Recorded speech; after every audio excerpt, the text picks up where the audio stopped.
Skipping a commandment. 16-year-old Nathaniel was surprised as he listened to a pastor preach in the West African country of Ghana. The pastor was reading from the Bible at the pulpit on a Sunday, and Nathaniel was following along in his own Bible at his seat. With his Bible open to Exodus 20, the pastor went through the 10 Commandments, one by one. But he skipped one of the commandments. After the sermon, Nathaniel went to the pastor to ask why he hadn't mentioned the 4th commandment. "You can worship on any day," the pastor said. "It's not important which day you keep." Nathaniel's surprise grew. He had never thought about any of the 10 commandments being optional. At home, he read and reread the 4th commandment in his Bible. He read the words of God, "Remember the Sabbath day, to keep it holy.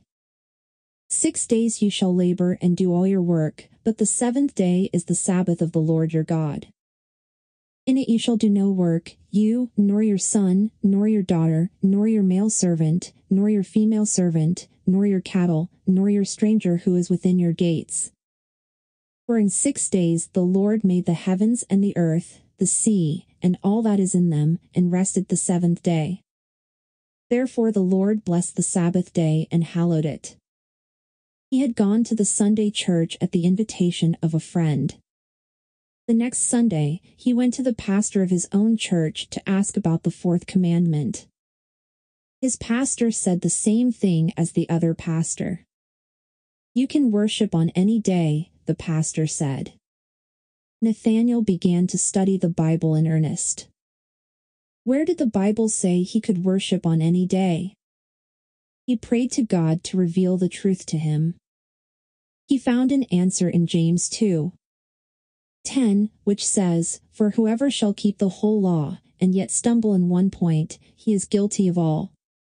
He began to think that it might be important to God to observe Saturday, the Seventh-day Sabbath. Nathaniel had heard about Seventhday Adventists, and he didn't know of any other Christians who worshipped on Saturdays. But there were no Seventh-day Adventists in his town. He prayed, "If the 7th day is truly important to you, please cause Seventh-day Adventists to come to my village and conduct evangelistic meetings here." He thought that an answer to his prayer would prove 2 things: that God had heard his prayer, and that the Sabbath was important to him. He repeated his prayer the next day and the next. "If the 7th day is the holy day of God, let Adventists come to my town to do evangelistic meetings," he prayed. About 8 months later, the Adventists came. Nathaniel was so happy. At the end of the evangelistic meetings, Nathaniel was baptized, together with his younger sister who had attended the meetings with him.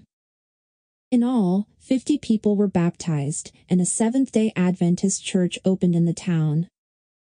Today, Nathaniel is a 23-year-old university student studying to become a teacher.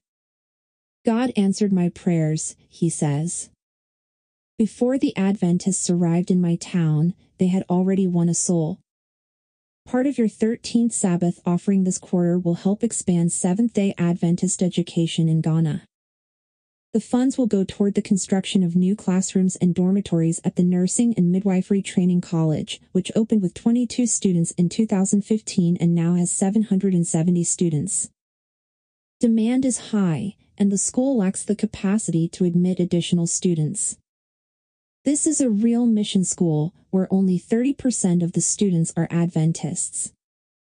A number of students join the church every year.